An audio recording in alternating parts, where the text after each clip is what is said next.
ማንቸስተር ዩናይትድ ከካሴሚሮ ጋር ከተለያየ በኋላ ካሴሚሮ ሊተካ የሚችል ተጫዋች በዋነኛነት እየፈለገ እንደሆነ ሁላችንም እናውቃለን። የሚድፊልድ ገበያው ላይ እስካሁን ድረስ ማንቸስተር ዩናይትድ ሁለት ተጫዋቾችን ማስፈረሙን አረጋግጧል አይደለ? ኦፊሻሊ መለያ ቁጥራቸውንም ለይቶ ታውቆ የማንቸስተር ዩናይትድ ንብረት መሆናቸው የታወቁ ሁለት የመሃል ሜዳ ተጫዋቾች አሉ። ታዲያ ዩናይትድ በዋነኛነት ወደ ሚድፊልድ ገበያው ሲወጣ አንድም የካሴሚሮን ምትክ ለማግኘት በሚል ነው። ሌላኛው ደግሞ እዛ ሚድፊልድ ላይ ያለውን ደግሞ ዴብዙን ወይም ደግሞ የስኳድ ጥልቀቱን ለማጠናከር ነው። ምክንያቱም ዩናይትድ ቀጣይ ዓመት የሚወዳደረው አንድ ፕሪሚየር ሊግ ብቻ አይደለም። ቀጣይ ዓመት የሚወዳደረው 4 ውድድሮችን ይወዳደራል። ዘንድሮ ካሳየው ዘንድሮ ምላችሁ በእኛ ዘንድሮ ወይም ደግሞ በጨረስነው ሲዝን ማለት እንችላለን ያሳየው የቻምፒየንስ ሊግ ተሳትፎ ፐርፎርማንስ ቀጣይ ዓመት በዛው እንዲደገም አይደለም የሚፈለገው፣ ማደግ አለበት። ያንን ለማሳካት በሚል ነው ወደ ሚድፊልድ ገበያ እንደወጣ የሚታወቀው። ታዲያ የካሴሚሮ ምትክ ማንቸስተር ዩናይትድ ያገኘ ይመስላል። ለምንድነው የካሴሚሮ ምትክ የተባለው? ያ ተጫዋች ማን ነው የሚለውን ነገር በደንብ ለማየት እንሞክራለን። ዩናይትድ 2 ሚድፊልደሮችን አስፈርሟል አይደለ? ሶ የካሴሚሮ ምትክ ያስባለው ምክንያት ምንድን ነው የሚለውን ነገር በዚህ ፕሮግራም እንመለከታለን። ይሄ መጀመሪያው ርዕሳችን ነው የሚሆነው። ሁለተኛው ርዕሳችን ደግሞ ስለ ካርሎስ ባሌባ ነው። ማንቸስተር ዩናይትድ ሌላኛውን ወይ ደግሞ ሶስተኛውን ተጫዋች ሚድፊልድ ላይ 3 ተጫዋች ነው ያስፈርማሉ የተባለው አይደለ? እንዳልኳችሁ 2 ተጫዋቾችን አስፈርመዋል እንደምናውቀው። አንድ ተጫዋች ደግሞ በቃ የመጨረሻ ሶስተኛ ተብሎ ደግሞ ሚድፊልደር ይፈርማል ማለት ነው። ሶ ከነዛ ሚድፊልደሮች መካከል ደግሞ ያው ፕላን ኤ ፕላን ቢ እያለ ይቀጥላል። ታዲያ ባሌባ ለማንቸስተር ዩናይትድ ተገቢው ተጫዋች የሚያስብለው የሆኑ ኳሊቲዎች አሉት፣ ኢኔኦሶች በጣም የሚወዱትንም ጨምሮ ማለት ነው። ይሄ ብቻ ግን አይደለም። ይሄ ልጅ ለአንድ ዓመት ያክል ጥሩ አልተጫወተም አይደለ? እሱም በምን አይነት መንገድ ይታያል፣ በሚታሰበው ልክ በጣም መጥፎ ነገር ነው የሚለውንም ነገር ደግሞ በደንብ አድርገን ሰፋ አድርገን ለመመልከት እንሞክራለን። ሶስተኛውና የመጨረሻው ርዕሳችን ደግሞ የሚሆነው የማንቸስተር ዩናይትድ የቀድሞ የሰር አሌክስ ፈርጉሰን ምክትል ሆኖ ሲሰራ የነበረው ሬኔ ሚሉንስቴን አንድ ሀሳብ አንስቶ ነበር ከቲም ቶክ ጋር በነበረው ቆይታ ማለት ነው። ለማንቸስተር ዩናይትድ አንድ የመሃል ሜዳ ተጫዋች ሪኮመንድ አድርጓል። ያም የመሃል ሜዳ ተጫዋች አደም ዋርተን ነው። አደም ዋርተንን ሬኔ ሚሉንስቴን ለምንድን ነው ሪኮመንድ ያደረገው? ከምን አንጻር ነው የሚለውን ነገር ሰፋ አድርገን ለመመልከት እንሞክራለን። ሰላም፣ እንዴት ናችሁ ውድ የቻናላችን ተከታታዮች? እንደምን ሰንብታችኋል? አሁን ያነሷቸው 3 ርዕሶች አሉ። በእነዚህ 3 ርዕሶች ዙሪያ ሰፋ ያለ ቆይታ የምናደርግ ነው የሚሆነው። ስለዚህ ስለነዚህ 3 ርዕሶች ሰፋ ያለ እውቀቶችን ማግኘት የምትፈልጉ ከሆነ ወይ ደግሞ ትንታኔውን ለማዳመጥ የምትፈልጉ ከሆነ እስከ መጨረሻው ድረስ እንድትከታተሉን እንጋብዛችኋለን። ታዲያ ለዚህ ቻናል አዲስ ከሆናችሁ ሰብስክራይብ ማድረጋችሁን እንዳትረሱ። አዲስ ካልሆናችሁና ኦልሬዲ ቤተሰብ ከሆናችሁ ሰብስክራይብ ካደረጋችሁ ደግሞ ሼር እያደረጋችሁ ላይክ እያደረጋችሁ ኮሜንት ላይ ደግሞ የተሰማችሁን ሀሳብ እየጻፋችሁ ከኛ ጋር አብሮነታችሁን እንድታሳዩ አብሮነታችሁ እንዲቀጥል ለማስታወስ እፈልጋለሁ። መልካም ቆይታን ተመኝ። ማንቸስተር ዩናይትድ የሚድፊልድ ገበያው ላይ እንዲወጡት ያደረጉት 2 ምክንያቶች ናቸው። ቅድም መግቢያ ላይ በስሱ ለማንሳት የሞከርኩት 2 ምክንያቶች አሉ ማንቸስተር ዩናይትድ ወደ ሚድፊልዱ ገበያ እንዲሄድ ያነሳሱት ነገሮች ማለት ነው።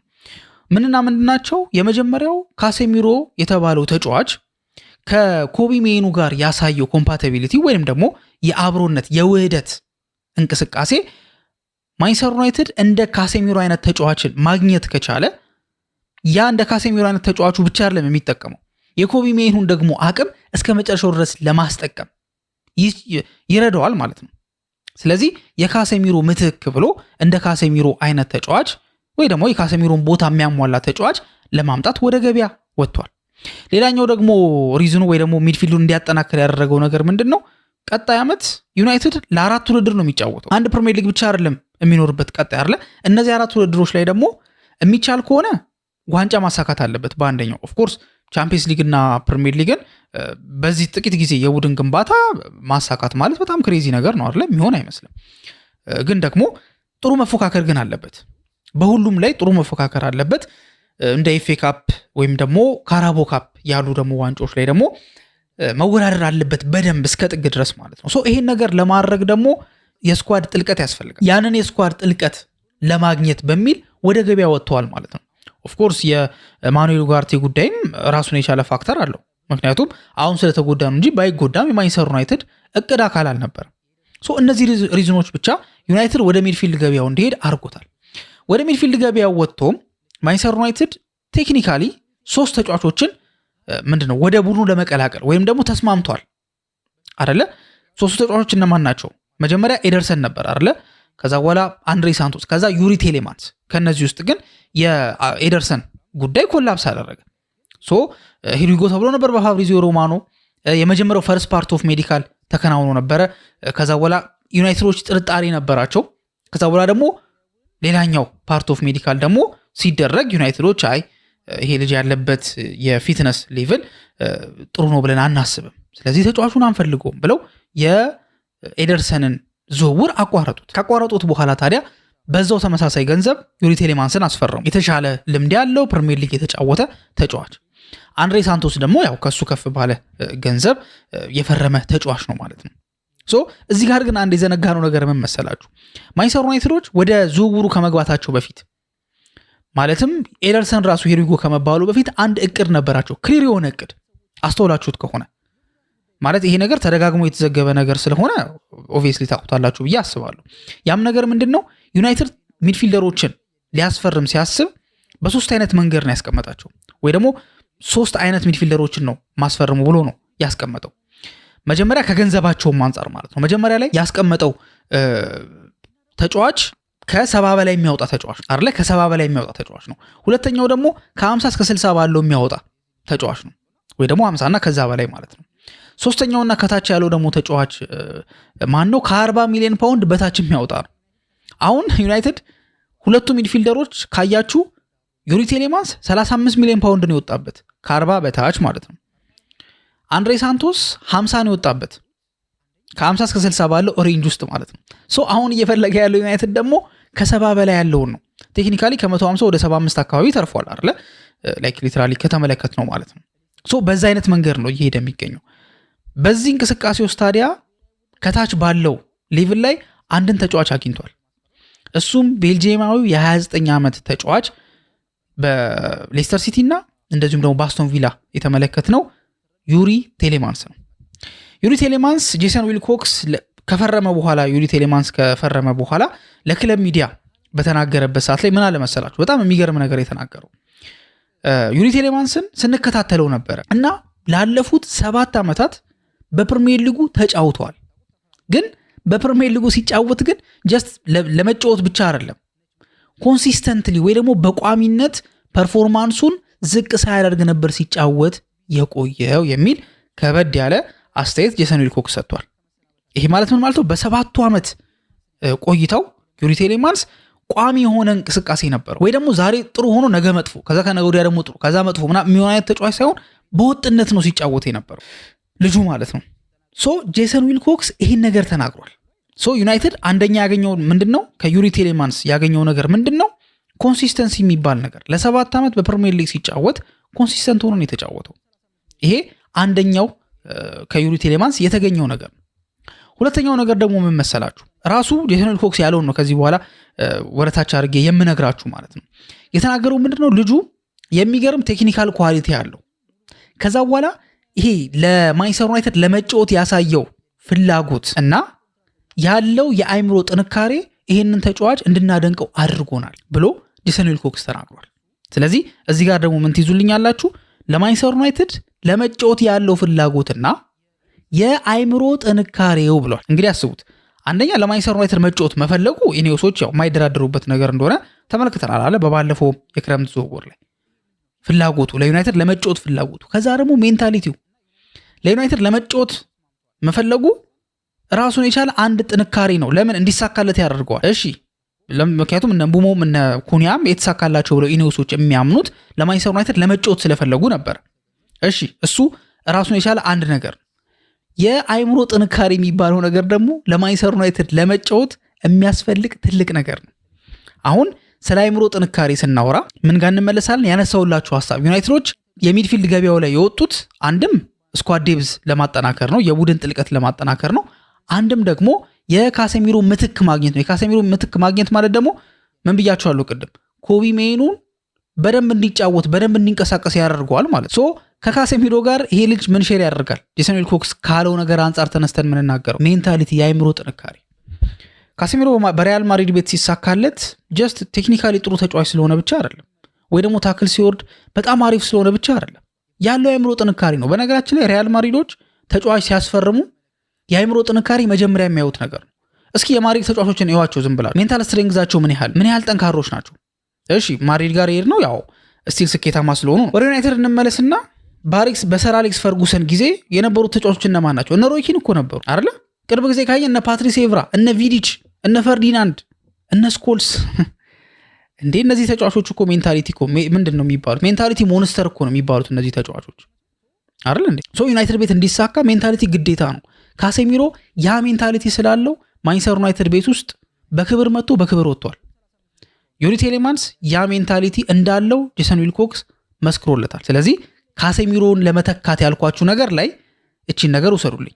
ይሄ ሜንታል ስትሬንግዙ በኋላ ደግሞ በደንብ ደግሞ ካሴሚሮን ይተኳል ተብሎ የተዘገበውን ነገር ደግሞ ለማንሳት ይረዳናልና እንዳትረሷት እቺን ሐሳብ የአእምሮ ጥንካሬ የምትባለዋን ማለት ነው።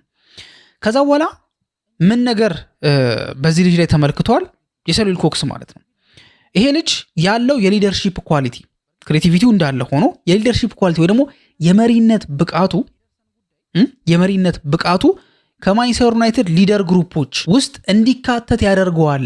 ምንም እንኳን አዲስ የመጣ ተጫዋች ቢሆንም ግን ደግሞ የዩናይትድ ሊደርሺፕ ግሩፕ ውስጥ እንዲካተት ያደርገዋል ብሎ ተናግሯል። ስለዚህ ይሄ ሊደርሺፕስ ካሴሚሮ ጋር የነበረ ነው። ስለዚህ ካሴሚሮ ከነበረው ጠንካራ ጎኖች መካከል የአእምሮ ጥንካሬና የሊደርሺፕ ኳሊቲ ሁለቱ አንድ ላይ የሚሄዱ ናቸው። ለዛ ነው ደጋግሜ እያነሳውላችሁ ያለሁት። የአእምሮ ጥንካሬ ከሌለው አንድ ተጫዋች በተአምር ሌሎችን ሊድ ሊያደርግ አይችልም። መጀመሪያ ራሱን ሊድ ማድረግ አለበት። ራሱን ሊድ ማድረግ የሚያደርግ ሰው ደግሞ አእምሮ ጠንካራ ነው። አእምሮ ጠንካራ ሲሆን ሌሎች ተጫዋቾችን ደግሞ ሊድ ማድረግ ይችላል። ደግሞ በደንብ ደግሞ የሚሰራው ሊደርሺፕ ደግሞ ወይ በተለይ እግር ኳስ ላይ ምንድን ነው ፊት ሆኖ መዋጋት ነው አይደለ? ይለያያል አይደለ? ለምሳሌ ከኋላ ሆኖ መዋጋትና ከፊት ለፊት ሆኖ መዋጋት ወይም ደግሞ ከፊት ለፊት ሆኖ መምራትና ከኋላ ሆኖ መምራት ይለያያል። ከፊት ለፊት ሆኖ መምራት ማለት የሚመጡትን አደጋዎች መጀመሪያ ያ ሊደር ነው የሚጋፈጠው፣ ከዛ በኋላ ነው ወደ ኋላ የሚያልፈው ራይት። ሲቀጥል ደግሞ ከኋላ ያሉት ደግሞ እሱን እያዩት ነው የሚሄዱት ወደፊት። ከኋላ ሆኖ የሚመራቸው ከሆነ ግን ጀስት እሱ እንደዚህ አድርጉ ነው የሚለው እንጂ እሱ አያደርጉ አይደለ? የትኛው ሊደርሺፕ ነው የሚከተለው? ካሴሚሮ የትኛው ነው የሚከተለው? ካሴሚሮ በኤግዛምፕል ሊድ የሚያደርግ መሪ ነው። አምበልኳር ለዩናይትድ አይደለ? ተጠይቀው ሲናገሩ ተጫዋቾቹ ሊትራሊ የሚናገሩት ነገር ምንድን ነው? ካሴሚሮ አርም ባንድ የለውም። አሁን ምንድን ነው ይሄ ሊደሮች ወይ ደግሞ ካፕቴኖች ሁለት አይነት ናቸው። አሁን ሊደሮች ሁሉ ካፕቴን ናቸው ማለት አይደለም፣ ወይ ደግሞ መሪዎች ሁሉ አምበል ናቸው ማለት አይደለም። ልዩነት አለው። አንዳንዶቹ አርም ባንዱ የሌላቸው ወይ ደግሞ ይሄ ምንድን ነው የአምበሉ ጨርቅ አለ አይደለ? እሱ የሌላቸው መሪዎች አሉ። የአምበልነቱ ደግሞ ማዕረግ ደግሞ የተሰጣቸው ደግሞ መሪዎች አሉ። ካሴሚሮ ተጫዋቾቹ ተጠይቀው ሲናገሩ የካፕቴን አርም ባንዱ የሌለው ግን ደግሞ መሪ ነው። ሲመራ ምንድን ነው የሚያደርገው? ኤግዛምፕል ይሰጣል ለተጫዋቾች። ትሬኒንግ ላይ እያንዳንዱ ቀን ላይ ምንም ነገር ሳይሰስት ነው ፋይት የሚያደርገው የሚሰለጥ ነው። ለዚህም ደግሞ ሩበን አሞሪም ትልቅ ምስክር ነው አይደለ? አሞሪም ምንድን ነበር ብሎ የነበረው መጀመሪያ ላይ ካሴሚሮ አሞሪም በሚፈልገው ልክ አልነበረም አይደለ? ከዛ በኋላ ምንድን ያለው ካሴሚሮ ያደረገው? ወጥቶ ሚዲያ ላይ አላወራም ወይ ያ ነገር አላለም። ኢቭን እኮ ሰር ጂም ራትክሊፍ ራሱ እኮ ወጥቶ ከጋሪ ኔቪል ጋር በነበራቸው ቃለ መጠይቅ ላይ አይ በጣም ኦቨር የሚከፈላቸው እኮ ተጫዋቾች አሉ ለዩናይትድ ብዙም ግልጋሎት እየሰጡ ያልሆኑ ግን የሚከፈላቸው አለና ሳንቾ፣ ራሽፎርድ፣ ካሴሚሮ ብሏል። እንግዲህ አስቡት። ከዛስ ካሴሚሮ ምንም ያለው ነገር የለም። ስቶሪ አላረገም ወይ ፖስት ላይ ካላረገም ሪፖስት አላረገም፣ ምንም ያደረገው ነገር የለም። ወጥሮ ሲሰራ ነበር። ከዛ በኋላ ሩበን አሞሪም ካሴሚሮ ሌሎች ተጫዋቾች ምሳሌ መሆን ይችላል መጀመሪያ ብጠራጠረውም አሁን ግን አሳምኖኛል ብሎ ቋሚ አሰላለፍ ውስጥ በተደጋጋሚ ሲያስገባው ተመልክተን ነበር። ቴሌማንስ ማለት ደግሞ እንደዛ እንደማለት ነው። ትሬኒንግ ላይ የማይቀልድ ተጫዋች፣ ሜዳ ውስጥም ያለውን ነገር በሙሉ የሚሰጥ ተጫዋች ነው። ስለዚህ ይሄ ነገር ከካሴሚሮ ማንቸስተር ዩናይትድ ያጠዋል ተብሎ የሚፈራውን ነገር ቴሌማንስ 29 ዓመቱ ስለሆነ በፕሪሚየር ሊጉ ለአመታት ስለቆየ ያንን ልምድ ወደ ማንቸስተር ዩናይትድ ቤት ይዞት ይመጣል ማለት ነው። ስለዚህ በእንደዚህ አይነት መንገድ ካሴሚሮን በደንብ አድርጎ ሊተካው እንደሚችል መረጃዎች ወጥተዋል ማለት ነው። ሌላኛው ደግሞ ርዕሳችን የሚሆነው ስለ ካርሎስ ባሌባ ነው። ማንቸስተር ዩናይትድ አሁንም ከዚህ በፊት ባወራሁትም ርዕስ ስር እንደተናገርኩት ሁለት የመሃል ሜዳ ተጫዋቾችን አስፈርሟል። እንደ ቅዱ ከሆነ ደግሞ ማንቸስተር ዩናይትድ በሁለት የመሃል ሜዳ ተጫዋች አያበቃም አይደለ? ሶስተኛ የመሃል ሜዳ ተጫዋች ይፈልጋል። ሶስተኛ የመሃል ሜዳ ተጫዋች ማስፈረም አለበት በእቅዱ መሰረት። ቅድም እንዳልኳችሁ እቅዱ አሁንም እንደሰራ እንደተስተካከለ እንዳለው ከ50 እስከ 60 ባለው አንድሬ ሳንቶስ ፈርሟል። ከ40 በታች እንደተባለው ዩሪ ቴሌማንስ ፈርሟል። አሁን ደግሞ 70ና ከዛ በላይ የሚያወጡ ተጫዋቾች በሚለው ውስጥ ደግሞ ሌላ አንድ ተጫዋች ደግሞ ለማምጣት ጥረት እያደረገ እንደሆነ መረጃዎች እየወጡ ይገኛሉ። ያለምንም ጥርጥር ይሄ ክለብ ፕላን ኤ፣ ፕላን ቢ፣ ፕላን ሲ ብሎ ያስቀምጣል ተጫዋቾችን። አሁን አንድ ተጫዋች ላይ ብቻ ዲፔንድ መሆን ወይ ደግሞ አንድ ተጫዋች ላይ ብቻ ጥገኛ ሆኖ ያን ተጫዋች ብቻ ማሳደድ በኢኔዮሶች ጊዜ የቀረ ነገር እንደሆነ ይታወቃል። ስለዚህ አንድ ተጫዋች ላይ ብቻ አይቆዩም ማለት ነው። የተለያዩ አማራጮችን ይፈልጋሉ። ግን ደግሞ ያለምንም ጥርጥር ፕላን ኤ ውስጥ ሊገባ የሚችለው ተጫዋች ካርሎስ ባሌባ ነው። ለምን እንደዚህ እንደተባለ ከአንዳንድ ሪዝኖች አንጻር ለማንሳት ልሞክር። የመጀመሪያውና ወሳኙ ነገር ባሌባ የኢኔዮሶች ፕላን ኤ ውስጥ እንዲገባ የሚያደርገው ዋነኛው ነገር ምን መሰላችሁ? ኢኔዮሶች በዚህኛው ትራንስፈር ማርኬት ላይ ወይም ደግሞ በባለፈውም ትራንስፈር ማርኬት ላይ አንድ ወሳኝ የሆነ አቋም አላቸው። ለተጫዋች ምንድነው የሆነ ያለ ስቴፖችን የምንሄደው ወይ ደግሞ ፑሽ የምናደርገው ከክለቡ ጋር ለመደራደር በጣም በቃ እስከ መጨረሻው ድረስ የምንታገለው ተጫዋቹ ክለቡን ለመቀላቀል ፍላጎት ካለው ማለት ወይ ዩናይትድ ወይ ደግሞ በቃ ብሎ ጠንካራውን አቋም ማሳየት አለበት። እንደዛ ካልሆነ ምንም አይነት ዝውውር ከተጫዋቹ ጋር ወይ ደግሞ ከተጫዋቹ ወኪል ጋር ክለብ ጋር ምንም ነገር ማድረግ እንደማይፈልጉ አሳውቋል አይደለ? ካርሎስ ባሌባ ደግሞ ይህን ነገር ያሟላል። ባሌባ ከማንቸስተር ዩናይትድ ጋር ስሙ በተያያዘበት ጊዜ ፍላጎቱን አሳይቷል። አሁንም መረጃዎች እንደሚሉት ከሆነ ባሌባ ይፈልጋል። ስለዚህ ኢኔዮሶች እንደ መስፈርት የሚያስቀምጡት አንድ ትልቅ ነገር ካርሎስ ባሌባ ያሟለዋል ማለት ነው። እሱም ማንቸስተር ዩናይትድ ለመቀላቀል የመፈለጉ ነገር ከዋጋ አንጻር የሚያስቀንሰው ነገር አለ። ግን የኢኔዮሶች ዓላማ ግን ዋጋ ብቻ አይደለም አይደለ? ከዚህ በፊት አንድ ፕሮግራም ሰርች የላችሁ ነበር አይደለ? ምንድነው ያኛው ተጫዋቹ መፈለግ አለመፈለጉ ምን ለውጥ ያመጣል የሚለውን ነገር ኢኔዮሶች ካጠኑ በኋላ ወይ ደግሞ ቼክ ካደረጉ በኋላ የፐርፎርማንስ ለውጥ ሁሉ እንደሚያመጣ ደርሰውበታል። ስለዚህ ፐርፎርማንሱ ጥሩ እንዲሆን መፈለግ አለበት። ኩኒያ የተሳካለት ለዛ ነው ብለው ነው የሚያምኑት። እምቡሞ ለዛ ነው፣ ቤንጃሚን ሼሽኮ ለዛ ነው፣ ሴኔ ላሜንስ ለዛ ነው። ስለዚህ ዩሪ ቴሌማንስም አንድሬ ሳንቶስን ፍላጎት ስላሳዩ ይሳካላቸዋል የሚል ተስፋ አለ። ስለዚህ ባሌባ ፍላጎት አሳይቷል ማለት ነው። ሌላኛው ነገር ደግሞ ምንድነው እድሜው ነው። እንደምታውቁት ኢኔዮሶች ወጣት ተጫዋቾችን በማስፈረም ያምናሉ። ለምን ቀጣይ ዓመት አይደለም ከማንቸስተር ዩናይትድ ዋንጫ የሚጠበቀው ወይ ደግሞ ማይክል ካሪክን ኦፊሳቸው ጠርተውት ቀጣይ ዓመት ዋንጫ አምጣ፣ ፕሪሚየር ሊጉን እንፈልገዋለን፣ ቻምፒየንስ ሊግም ማሳካት አለብህ፣ ግማሽ ፍጻሜ ድረስ ምናምን የሚል አይነት ትዕዛዝ አያስተላልፉም አሁን ላይ። ለምን ቡድኑ ቀስ እያለ ነው የሚገነባው። ቡድኑ ቀስ እያለ እንዲገነባ ደግሞ የወደፊት ተስፋ የሆኑ ተጫዋቾች ያስፈልጋሉ። ካርሎስ ባሌባ ደግሞ ከነዛ መካከል አንዱ ነው። እድሜው ገና ትንሽ ስለሆነ ከ25 ዓመት በታች የሚል አቋም አላቸው አይደለ? እንደዚህ አይነት ሩል አላቸው። ስለዚህ ያንን ከ25 ዓመት በታች የሚል ህግ ያሟላል። አሁን ወደ ቴክኒካል ሳይዱ ደግሞ እንግባ።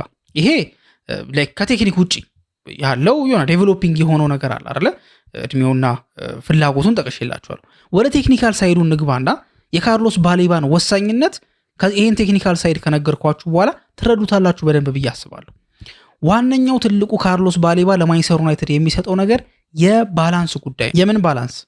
ሚድፊልድ ላይ ተጫዋቾች ለምሳሌ አንድ አይነት ተጫዋቾች አይደለም የሚሰለፉት። አንድ አይነት ተጫዋቾች ከመሆን ይልቅ ይሄ የሚገጣጠሙ አለ አይደለ? እንዴት ነው እንደ እጅና ጓንት የሚሆኑ አይነት ነው የሚሆኑት። ለምን? አንደኛው ያለው ኳሊቲ አንደኛው አይኖረውም። የአንደኛውን ጉድለት ግን አንደኛው ባለው ኳሊቲ የዛኛውን ደግሞ ጉድለት ይሞላለታል። እንደዚህ ነው አይደለ?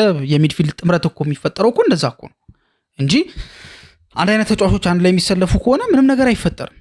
መጥፎ ነገር ነው እንዲሁም የሚፈጠሩ። ባላንስ ያስፈልጋል። ለኮቢ ሜኑ እና ለብሩኖ ፈርናንዴዝ ባላንስ ይሰጣል። አንድ ባንድ እናያቸው። ምን አይነት ባላንስ ነው የሚሰጠው? ለሜኑ ምን አይነት ባላንስ ነው የሚሰጠው? ሜኑ እንዴት ነው የሚጫወት? ካያችሁት ሜዳ ውስጥ ሜኑ የሚጫወትበት መንገድ ኳስን ይዞ ወደፊት በድፍረት መሄድ የሚችል ተጫዋች ነው። ከኳስ ጋር በጣም የሚገርም ተጫዋች ነው። ቴክኒካሊ ጊፍትድ የሆነ ተጫዋች ስለሆነ ከኳስ ጋር ወደፊት መሄድ ይችላል። በመስመሮች መካከል ኳስን ይዞ ማለት ነው ኳስን ይዞ መጓዝ ይችላል። ከሚድፊልድ ቦታ ወደ ማጥቃት ኤሪያው ኳስን ይዞ መሄድ ይችላል። ወይ ደግሞ ከ6 ቁጥር ቦታው ሊሆን ይችላል። ከዛ ኳስን ፕሮግረስ እንዲያደርግ ማድረግ ይችላል። ወደፊት እንዲጓዝ ማድረግ ይችላል። ከኳስ ጋር ያለው ብቃት ምርጥ ስለሆነ ኦፍ ኮርስ ኮቢ ሜኑ በጣም ድንቅ ፓሰር አይደለም። ወይ ደግሞ በቃ የሚገርም ፓሶችን ልክ እንደ ቶኒ ክሩስ አይነት ፓስ የሚያደርግ ተጫዋች አይደለም። ሞሮፍ ከኳስ ጋር የሚሄድ ተጫዋች። ስለዚህ ወደፊት መሄድ ይችላል። የኮቢ ሜኑ ትልቁ ጥንካሬው ማለት ነው። ግን ደግሞ ኮቢ ሜኑ እንደ ልቡ ወደፊት እንዲሄድና ኳስን ፕሮግረስ አድርጎ ወደፊት እንዲጫወት ምን ያስፈልገዋል? ከኋላው ሴፍቲ ያስፈልገዋል። አንደኛው ይሄ ነው። ሲቀጥል ደግሞ ኮቢ ሜኑ ደግሞ ይሄ ምሮ ናቹራል ይሄ የመከላከል ባህሪ ያለው ተጫዋች አይደለም። አይከላከልም እያልኳቸው አይደለም። ኦፍኮርስ ይከላከላል። አለዛማ መከላከል የማይችል ሲጀመር አጥቂ መሆን አይችልም። በዘመናዊ እግር ኳስ ላይ መከላከል ይችላል ኦፍኮርስ። ግን ናቹራል ግን ወይ ደግሞ በጣም ጊፍትድ ነው የምንለው ግን ቴክኒካል ብቃቱ ላይ ነው እንጂ የመከላከል ብቃቱ ላይ አይደለም። እዚህ ጋር ነው ካርሎስ ባሌባ የሚመጣው። ካርሎስ ባሌባ ደግሞ በጣም ሯጭ ነው፣ ጉልበት አለው።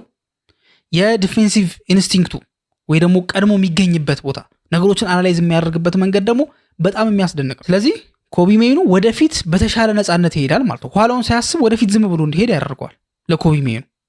ይሄ ለኮቢ ሜኑ የሚሰጠው ጥቅም ነው። ብሩኖ ፈርናንዴዝም ደግሞ እንደምታውቁት ኳስን ወደፊት ይዞ መሄድ ብቻ አይደለም፣ ሪስክ በጣም የሚወስድ ተጫዋች ነው። ኳሶችን በቃ ይሄ እንዴት ነው የማይገመቱ ቦታዎች ላይ የሚያስቀምጥ ነው። ጨዋታን ማለት ነው ኢንፍሉዌንስ የሚያደርግ ተጫዋች ነው። ጌም ቼንጀር የሚባሉ ጨዋታ ቀያሪዎች ብሩኖ ፈርናንዴዝ ማለት ያኛው። ፓሶቹ በጣም ድፍረት የተሞላባቸው ናቸው፣ ሪስክ ያላቸው ናቸው።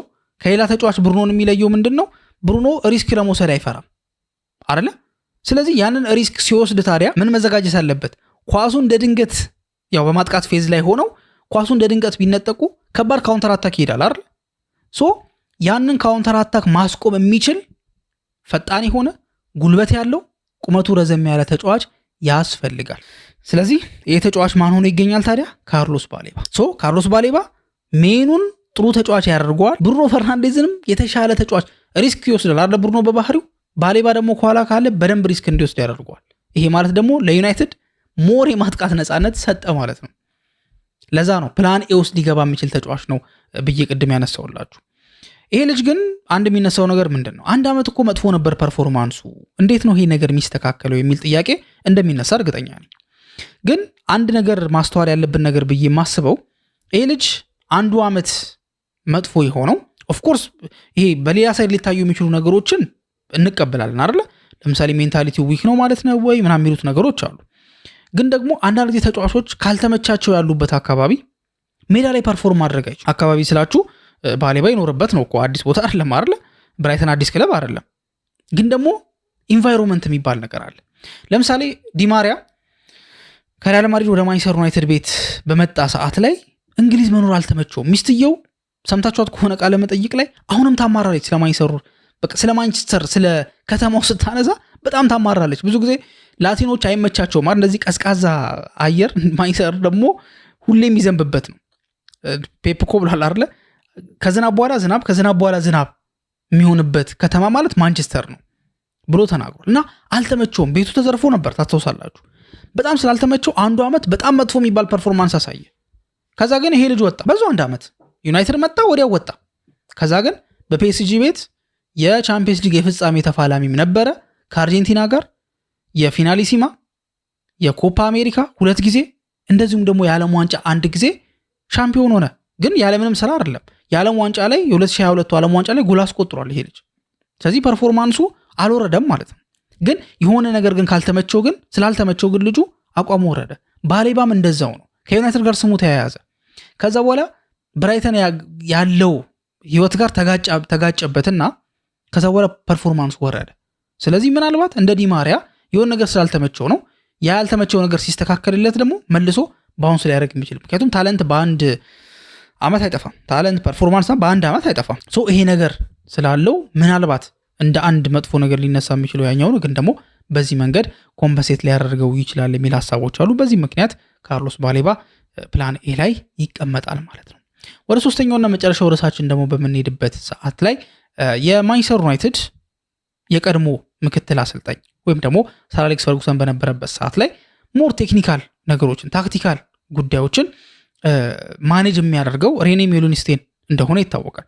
ከቲምቶክ ጋር በነበረው ቆይታ ታዲያ ምን ብሎ ተናገረ? ሪኮመንድ የሚያደርገው 6 ቁጥር ቦታ ላይ አሁንም እንዳልኳችሁ ነው 2 ተሟልቶ 1 አይደለም የሚቀረው። እዛ ቦታ ላይ የራሱን ምርጫ ደግሞ አስቀምጧል። ምርጫው አሁን የጠቀስኩላችሁ ካርሎስ ባሌባ አይደለም ወይ ደግሞ ማኑ ኮኔ ኦርነ ቹዋሜኒ ምናምን አይደሉም። የሬኒ ሜሎኒስቴን ምርጫ አደም ዋርተን ነው። የክሪስታል ፓላሱ አደም ዋርተን ዋርተን መረጃዎች እንደሚሉት ከሆነ እስከ 60 ሚሊዮን ፓውንድ ድረስ ይወጣበታል ተብሎ ይታሰባል። ወይ ደግሞ ክሪስታል ፓላሶች እስከዛ ያክል ገንዘብ ሊጠይቁ ይችላሉ የሚል ሐሳብ አለ። ሶ ዩናይትድ ሁለት ሚድፊልደሮቹን የጨረሰው ከ40 በታችና ከ60 በታች ባለው ነው። ስለዚህ አሁን ደግሞ ከ60 እና ከዛ በላይ ደግሞ ባለው እስከ 70 ድረስ በሚጠገው ደግሞ ዋጋ ደግሞ ሊያመጣ የሚችለው ተጫዋች አደም ዋርተን። ሶ ይሄንን ያየው ሬኒ ሜሎንስቴንም ደግሞ ምርጫው ያደረገው አደም ዋርተን ነው። ለምንድን ነው እንደዛ ያለው? ቃል በቃል እሱም ብሎ ተናገረ መሰላችሁ። ጥሩ የሆኑ ቴክኒካሊ ጊፍትድ የሆኑ ፉትቦለሮች ሚድፊልድ ላይ ማየት እወዳለሁ እና ከመወዳቸው ተጫዋቾች መካከል ደግሞ አሁን ካሉት ዋነኛው አደም ዋርተን ነው። አደም ዋርተን የሚጫወትበት መንገድ ለማንቸስተር ዩናይትድ ይጠቅመዋል። ለምንድን ነው የሚጠቅመው? ዩናይትድ ፕረስ በሚደረግበት ሰዓት ላይ ይሄ ልጅ አንድ ፓስ ብቻ አድርጎ ተጋጣሚ በአምስት ፕረስ ለማድረግ እየሞከሩ ያሉትን ተጫዋቾች በአንድ ፓስ ብቻ ማለፍ ያስችላል። እንደዛ ማድረግ ከቻለ ደግሞ ዩናይትድን ከፕሬሸር ያስወጣዋል፣ ከጫና ያስወጣዋል፣ ማለት ከጫና እንዲወጣ ያደርገዋል። ሶ እኔ የምፈልገው ተጫዋች እሱን ነው። በአንድ ፓስ 5 ተጫዋቾችን ወይ ደግሞ ይሄ የዲፌንሲቭ ስትራክቸሩን ማፍረስ የሚችል ተጫዋች ነው እምወደው። ስለዚህ ለዩናይትድ ይሄን ተጫዋች ሪኮመንድ አደርገዋለሁ ብሎ የቀድሞ የሰር አሌክስ ፈርጉሰን ምክትል አሰልጣኝ የነበረውና ቴክኒካልና ታክቲካል ጉዳዮችን ማኔጅ ሲያደርግ የነበረው ከ2007 እስከ 2013 ድረስ በዩናይትድ የቆየው ሬኒ ሜሎንስቴን ነው። ስለዚህ የእሱ ምርጫ አደም ዋርተን ነው ማለት ነው። እናንተስ ምን ሐሳብ አላችሁ? በሬኒ ሜሎንስቴን ሐሳብ ተስማማላችሁ? አደም ዋርተን ነው የዩናይትድ የመጀመሪያ ምርጫ መሆን ያለበት ወይንስ ደግሞ ካርሎስ ባሌባ አሁን ከጠቀስኩላችሁ ነገሮች አንጻር እሱ ነው መሆን ያለበት የሚለውን ነገር ስለ ዩሪ ቴሌማንስም ያላችሁ ሐሳብ፣ ሲቀጥል ደግሞ ሌላም ደግሞ ተጫዋች መሆን አለበት ብላችሁ የምታስቡት ካለ ኮሜንት ላይ ማስቀመጥ ትችላላችሁ። እስካሁን ድረስ አብራችሁን ስለቆያችሁ እናመሰግናለን። በቀጣይ ፕሮግራም እስከምንገናኝ ድረስ መልካም ጊዜ ይሁንላችሁ።